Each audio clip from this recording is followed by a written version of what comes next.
ಶರಣಂ ಶರಣಂ ಶರಣಂ ದೇವಿ ಕೃಪಾಕರೆ ಪಾಸುವನ ವರತ ತಾಯಿ ಶ್ರೀ ಗೌರಿ ಪಾಸುವನ ವರತ ತಾಯಿ ಶ್ರೀ ಗೌರಿ ಶರಣಂ ಶರಣಂ ಶರಣಂ ದೇವಿ ಕೃಪಾಕರೆ ಶರಣಂ ಶರಣಂ ಶರಣಂ ದೇವಿ ಕೃಪಾಕರೆ ಪಾಸುವನ ವರತ ತಾಯಿ ಶ್ರೀ ಗೌರಿ ಪಾಸುವನ ವರತ ತಾಯಿ ಶ್ರೀ ಗೌರಿ ಶರಣಂ ಶರಣಂ ಶರಣಂ ದೇವಿ ಕೃಪಾಕರೆ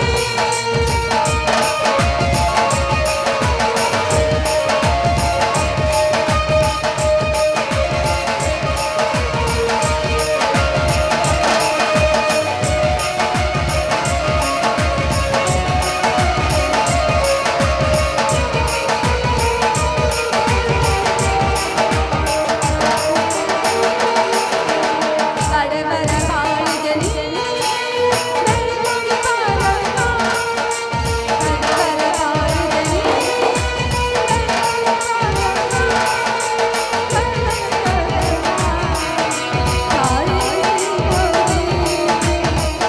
ಬಡವರ ಬಾಳಿಗಲಿ ತಾಯಿ ಶ್ರೀ ಗೌರಿ ಶರಣಂ ದೇವಿ ಕೃಪಾಕರೆ ದೇವಿ ಕೃಪಾಕರೆ ದೇವಿ ಕೃಪಾಕರೆ ಅಮ್ಮ ತಾಯಿ ಏನಮ್ಮ ನಿನ್ನ ಲೀಲೆ ಯಾಕೆಂದ್ರೆ ನಮ್ಮಂತನು ಕೀಳಿ ಜಾತಿಯನ್ನು ಈ ಜಗತ್ತಿನಲ್ಲಿ ಯಾಕೆ ಹುಟ್ಟಿಸಿರುವೆ ತಾಯಿ ಹೊರಗೆ ಕಾಲಿಕ್ಕಿದ್ರೆ ಸಾಕು ಕೋರ್ಟ್ಗೆ ಹೋದ್ರೆ ಯಾವ ಜಾತಿಯವರು ಅಂತ ಕೇಳ್ತಾರೆ ದೇವಸ್ಥಾನಕ್ಕೆ ಹೋದ್ರು ಯಾವ ಜಾತಿಯವರು ಅಂತ ಕೇಳ್ತಾ ಇದ್ರೆ ಹೊರಗಡೆ ನಮ್ಮಂತರ ಅಡ್ಡಾಡುವಂತಿಲ್ವಾ ಯಾವ ಜಾತಿಯವರು ಅಂತ ಕೇಳ್ತಿರುವಾಗ ನಮ್ಮಂತ ಕೀಳಿ ಜಾತಿಯವರು ಯಾಕೆ ಹುಟ್ಟಿಸಿದೆ ತಾಯಿ ಇದಕ್ಕೆ ಕೊನೆ ಅನ್ನೋದೇ ಇಲ್ವೇ ತಾಯಿ ನೀನೇ ನಮ್ಮಂತರನ್ನ ಕಾಪಾಡ್ಬೇಕಮ್ಮ ತಾಯಿ ನೀನೇ ಕಾಪಾಡ್ಬೇಕು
ಕನಕ ಕನಕ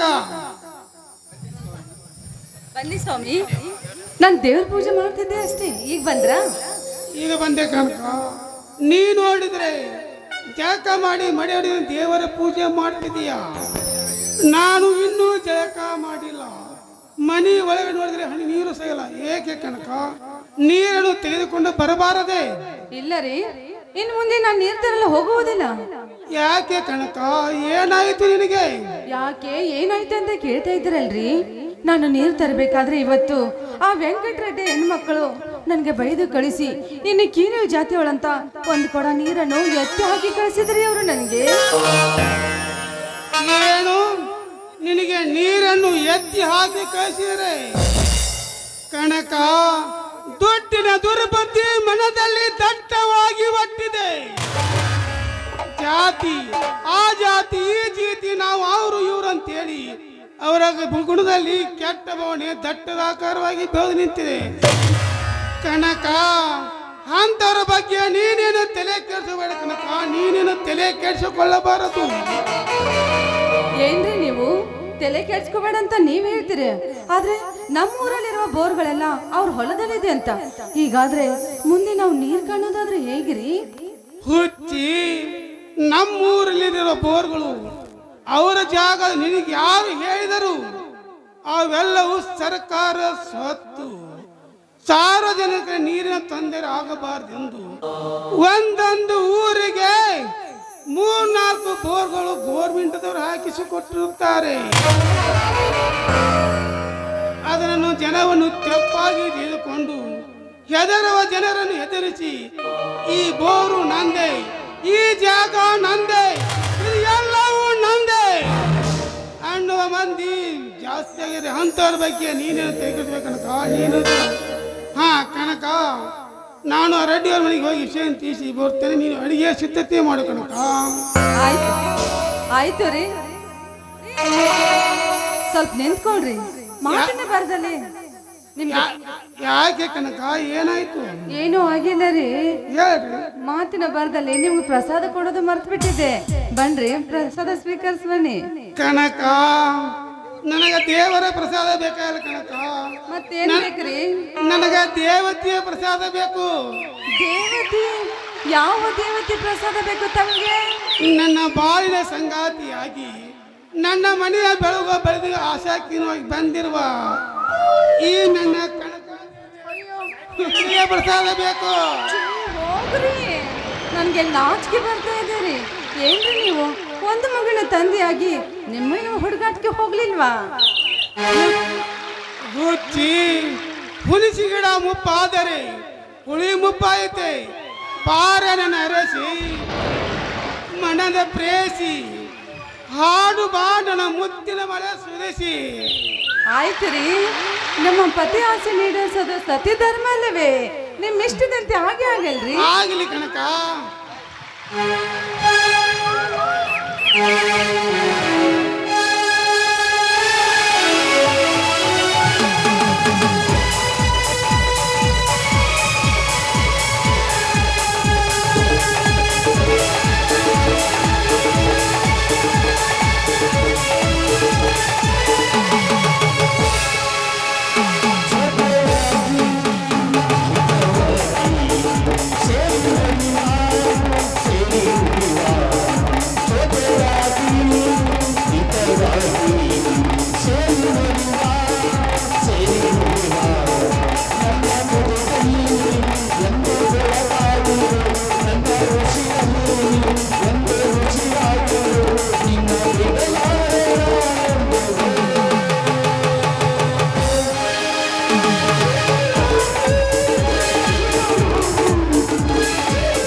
ಮಗ ಆಕಾಶೆಯಲ್ಲಿ. ಯಾಕ್ರಿ ಅವಂಗು ನಿಮ್ಗೂ ಮಗನಲ್ವೇನ್ರಿ? ಹೌದು, ನಾನೇನು ನನ್ನ ಮಗನಲ್ಲ ಅಂತ ಹೇಳಿಲ್ಲ, ಆದರೆ ನನಗಿಂತ ನಿನ್ನ ಮೇಲೆ ಬಹಳ ಪ್ರೀತಿ ಕೇಳಿದೆ. ಹಾ ಹೌದೇನ್ರಿ? ಅಲ್ಲಿ ನೋಡ್ರಿ ನೆಂದೂರ ಮಣದಂತ ನನ್ ಮಗ ಇತ್ತ ಕಡೆನೆ ಬರ್ತಾ ಇದ್ದಾನೆ. ಮಮ್ಮಿ ಡ್ಯಾಡಿ ಬಾರಪ್ಪ ಕಂದ, ಈಗ ಬಂದ್ಯಾ? ಆಯ್ತಪ್ಪ ಅಪ್ಪ ನನಗೆ ಆಯ್ತಪ್ಪ. ಎದ್ದೇಳು ನನ್ನ ಮಗ. ನನ್ನ ಮನೆತನದ ಮಾನ ಮರ್ಯಾದೆ ಬೆಳಗುವ ನಂದಾದೀಪ ನೀನಾಗಬೇಕಪ್ಪ. ಆಕಾಶ ನೀನಾಗಬೇಕು. ಆಯ್ತಪ್ಪ. ಹಾ ಅಪ್ಪ, ಚಿಕ್ಕಪ್ಪ ಇಲ್ಲಿಗೆ ಹೋಗಿದ್ದಾನೆ. ಚಿಕ್ಕಪ್ಪ ಅವನೇನ ಸೆಡಗರಪ್ಪ, ಅದನ್ನು ಟಗರ್ ಹಿಡ್ಕೊಂಡು ಕಳಗಕ್ಕೆ ಹೋಗುವುದೊಂದು ದಾರಿ. ಹಾ ಆಕಾಶ್, ನಿನಗೆ ಸ್ಕೂಲಿಗೆ ಹೊತ್ತಾಗುತ್ತದೆ, ನೀ ಹೋಗಪ್ಪ. ಆಯ್ತಪ್ಪ. ಹಾ ಮಮ್ಮಿ, ನಾನು ಇನ್ನು ಬರ್ತೇನೆ ತಾತ. ಆಯ್ತು ಟಾಟಾ.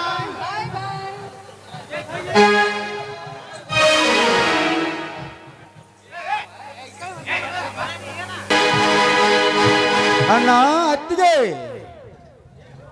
ಬಾಮ ಇದನ್ನ ಈಗ ಬಂದೇನಪ್ಪ. ಓ ನಮ್ಮ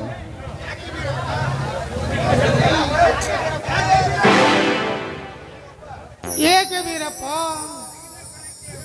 ಟಗರನ್ನ ಕಳೆಯಕ್ಕೆ ಹೋದವನು ಕೈಯಲ್ಲಿ ಟಗರಿಲ್ಲದೆ ಕೊಂಡು ಹಿಡಿಯಕ್ಕೆ ಬಂದು ಏಕೆ?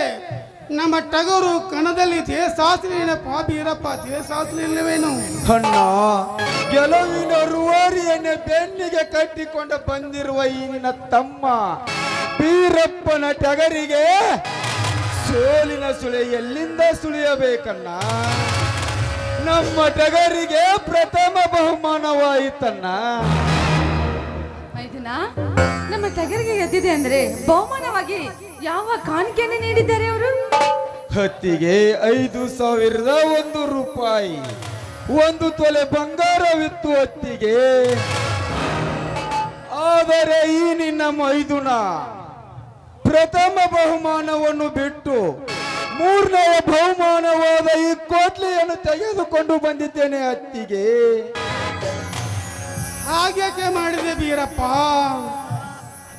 ಅಣ್ಣ, ನಮ್ಮ ಟಗರು ಗಳಿಸಿದ ಪ್ರಥಮ ಬಹುಮಾನವನ್ನು ತೆಗೆದುಕೊಳ್ಳಬೇಕೆಂದು ನಾನು ಕಣದೊಳಗೆ ಕಾಲಿಟ್ಟೆ. ಅಲ್ಲಿ ಕಾಲಿಡುವುದರೊಳಗಾಗಿ ಗೊತ್ತಾಯಿತು ನನ್ನ ಅತ್ತಿಗೆಗೆ ಜಾತಿಯ ಅವಮಾನವಾಗಿದೆ ಎಂದು.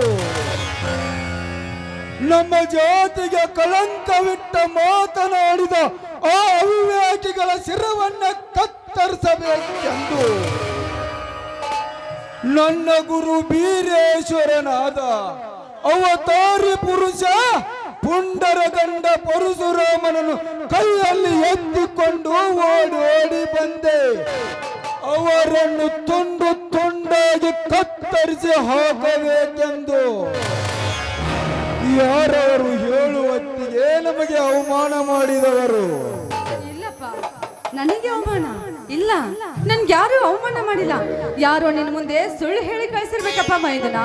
ಸುಳ್ಳು ಹೊತ್ತಿಗೆ ಆಗ ಅವಮಾನ ಮುಚ್ಚಿಟ್ಟುಕೊಂಡು ಈ ನಿನ್ನ ಮೈದುನ ಬೀರಪ್ಪನ ಮುಂದೆ ಸುಳ್ಳಿನ ಶಿಖರವನ್ನೇ ಕಟ್ಟಿ ನನ್ನ ಸಿಟ್ಟನ್ನು ಶಾಂತಗೊಳಿಸಬೇಡಮ್ಮ. ಯಾವುದು ಭಯವಿಲ್ಲದೆ ಬೆತ್ತರಿಸುವ ಹೊತ್ತಿಗೆ ಆ ಹಾದರದ ಮಕ್ಕಳ ಹೆಸರನ್ನು ಈಗಲೇ ಹೋಗಿ ಅವರನ್ನು ದರದರನೆ ಎಳೆದು ತಂದು ಜಾತಿ ಭೂತಪಡಿಸಿಕೊಂಡಿರುವ ಆ ಕೋತಿನ ಮಕ್ಕಳನ್ನು ಅಟ್ಟಟ್ಟಾಗಿ ಕಡಲು ಬರುವೆ. ಬೀರಪ್ಪ, ಸುಮ್ಮನೆ ಕಡ್ಡಿ ಒಯ್ದು ಗುಡ್ಡವನ್ನ ಮಾಡಬೇಡಪ್ಪ. ಅದು ಹೆಣ್ಣು ಮಕ್ಕಳ ಜಗಳ. ನಮ್ಮ ಮನೆ ಹೆಣ್ಣು ಮಕ್ಕಳಿಗೆ ನಾವೇ ಬುದ್ಧಿ ಹೇಳಬೇಕು ಅಂದಾಗ ಈ ಸಮಾಜದಲ್ಲಿ ಒಳ್ಳೆಯವರು ಸಾಧ್ಯ ಅನಿಸುತ್ತೀರಪ್ಪ, ಸಾಧ್ಯವೆನ್ನುತ್ತೆ. ಅಂದರೆ ಏನನ್ನ ನಿನ್ನ ಮಾತಿನ ಅರ್ಥ? ಹಚ್ಚಿದ ಕೊಡವನ್ನು ಕಿತ್ತು ಎತ್ತಿ ನೀರು ಹಾಕಿ 108 ಹೇಸಿ ಮಾತನಾಡಿದ ಆ ಕೆಟ್ಟ ಹೆಣ್ಣು ಮಕ್ಕಳಿಗೆ ಬುದ್ಧಿ ಕಲಿಸುವುದನ್ನು ಬಿಟ್ಟು ಅವರು ಮಾತನಾಡಿದ್ದನ್ನೇ ಮಾತಾಡಿಸಿಕೊಂಡು ಬಂದಿರುವ ಈ ನನ್ನ ಅತ್ತಿಗೆಗೆ ಬುದ್ಧಿ ಕಲಿಸೆಂದು ಹೇಳುತ್ತಿರುವಿಯಲ್ಲ ನೀನು ಪ್ರಥಮವಾಗಿ ಭೂಮಿಯ ಮೇಲೆ ಹುಟ್ಟಬೇಕಾದರೆ ಹಾಲು ಮತದ ಸಮಾಜದ ಎದೆ ಹಾಲನ್ನು ಕುಡಿದು ಹಾಲು ಮತಗಾರನಾಗಿ ಹುಟ್ಟಿ ನಂತರ ಕುರಿಗಾರನಾಗಿ ದನಗಾರನಾಗಿ ಬೇಟೆಗಾರನಾಗಿ ಮನುಷ್ಯ ಮಾರಪಟ್ಟನು. ಆದರೆ ಇದನ್ನೆಲ್ಲ ಅರಿಯದೆ ಶ್ರೀಮಂತಿಕೆಯ ಸೊಕ್ಕಿನಿಂದ ಜಾತಿಯಲ್ಲಿ ನಾವೇ ದೊಡ್ಡವರೆಂದು ಪವಿತ್ರವಾದ ನಮ್ಮ ಜಾತಿಗೆ ಕಳಂಕವಿಟ್ಟ ಮಾತನಾಡಿದ ಆ ಹೆಂಗಸುರಿಗೆ ಆ ವೆಂಕಟರೆಡ್ಡಿ ಮತ್ತು ನಾರಾಯಣ ರೆಡ್ಡಿ ಸರಿಯಾಗಿ ಬುದ್ಧಿ ಕಲಿಸುತ್ತೇನೆಂದು ಒಪ್ಪಿಕೊಂಡರೆ ಸರಿ, ಇರದಿದ್ದರೆ ಅವರಿಗೆ ನಾನೇ ಒತ್ತು ಬುದ್ಧಿ ಕಲಿಸಿಕೊಡುತ್ತೇನೆ. ಇದು ಮಾತ್ರ ನನ್ನ ಗುರು ಬೀರೇಶ್ವರ ಪಾದದಾನೆಗೂ ಸತ್ಯ. ವೆಂಕಟರೆಡ್ಡಿ ಬರ್ತಲ್ಲ ಮಕ್ಕಳ್ರೆ.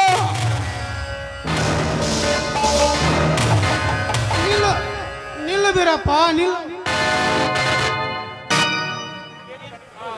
ಇದೇನು ಕನಕ, ನಮ್ಮ ಜಾತಿಗೆ ಅವಮಾನ ಇದೆ ಎಂದೆ ನಮ್ಮ ತಮ್ಮ ಸಿಟ್ಟಿನ ಆವೇಶದಲ್ಲಿ ಹೊರಟು ಹೋಗೇ ಬಿಟ್ಟ.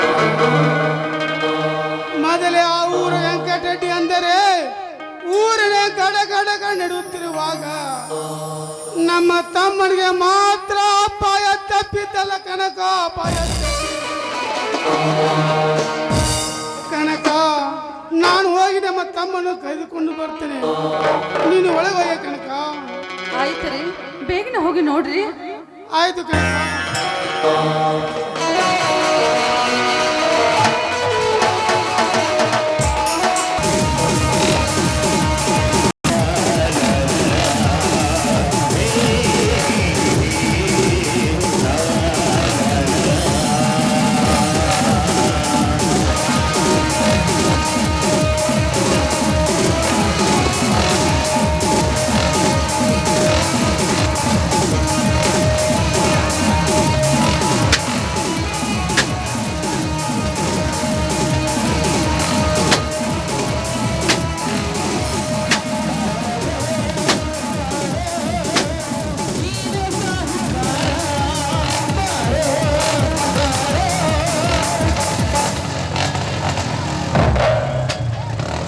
ಜಗತ್ತಿನ ಯಾವುದೇ ಮೂಲೆಯಲ್ಲಿದ್ರು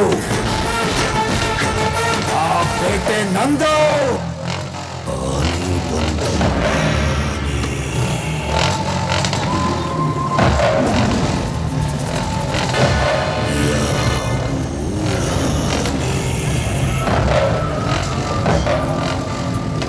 ಬಿಜಾಪುರದ ಇಲ್ಲಿ ಯಾಕೆ ಬಂತು?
ಸಿಕ್ಕು ಶವವಾಯಿತು ಮನುಷ್ಯನಲ್ಲಿರೋ ಮನುಷ್ಯತ್ವ.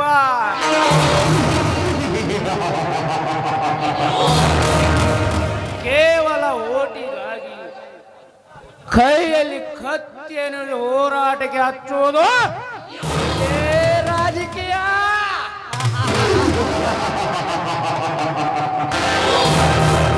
ಒಂದೇ ಒಂದು ಸೀಟಿಗೋಸ್ಕರ ಸಾಕಷ್ಟು ಜನರ ಸಾವಿನೊಳಗೆ ಸರಸವಾಡಲು ಹಚ್ಚೋದು ಇದೇ ರಾಜಕೀಯ. ಒಂದೇ ಒಂದು ಸೀಟಿಗೋಸ್ಕರ ಸಾಕಷ್ಟು ಜನರ ಸಾವಿನೊಳಗೆ ಸರಸವಾಡಲು ಹಚ್ಚೋದು ಇದೇ ರಾಜಕೀಯ. ಒಂದು MLA ಸೀಟಿಗೋಸ್ಕರ ಎದ್ದ ಬೆದ್ದ ಆಸ್ತಿಯನ್ನು ಮಾರಿಕೊಂಡು ಕೊನೆಗೆ ಬೆದ್ದ ಮೇಲೆ ಬೀದಿಗೆ ಬರುವಂತೆ ಮಾಡುವುದು ಇದೇ ರಾಜಕೀಯ. ಹಾಗಾದರೆ ಇಂಥ ರಾಜಕೀಯ ನನಗೆ ಬೇಕೇ? ನೆವರ್. ಅದೇ ಒಬ್ಬ ಗ್ರಾಮ ಪಂಚಾಯಿತಿ ಅಧ್ಯಕ್ಷನಾಗಬೇಕಾದರೆ ಲಕ್ಷ ಗಂಟಲೆ ಹಣ ಬೇಕು. ಅದೇ ಒಬ್ಬ ತಾಲೂಕು MLA ಆಗಬೇಕಾದರೆ ಕೋಟಿ ಗಂಟಲೆ ಹಣ ಬೇಕು. ಅಂತ ಕೋಟಿ ಹಣ ಕಳೆದುಕೊಂಡು ಈ ಬಡ ಭಿಕಾರಿಗಳ ಕೈ ಕಾಲು ಹಿಡಿದು ನಾನು MLA ಆಗಬೇಕೇ? ಅದು ಎಂದಿಗೂ ಸಾಧ್ಯವಿಲ್ಲದ ಮಾತು. ಅಂತ ಕೋಟಿ ಹಣವನ್ನು ಈ ಬಡ ಜನರಿಗೆ ಬಡ್ಡಿ ದರವಾಗಿ ಹಂಚಿ ಬಡ್ಡಿಗೆ ಮಹಾಬಡ್ಡಿ ಹಚ್ಚಿ ಚಡ್ಡಿ ಸಮೇತ ವಸೂಲಿ ಮಾಡಲಿಲ್ಲ. ನನ್ನ ಹೆಸರು ವೆಂಕಟರೆಡ್ಡಿನೇ ಅಲ್ಲ.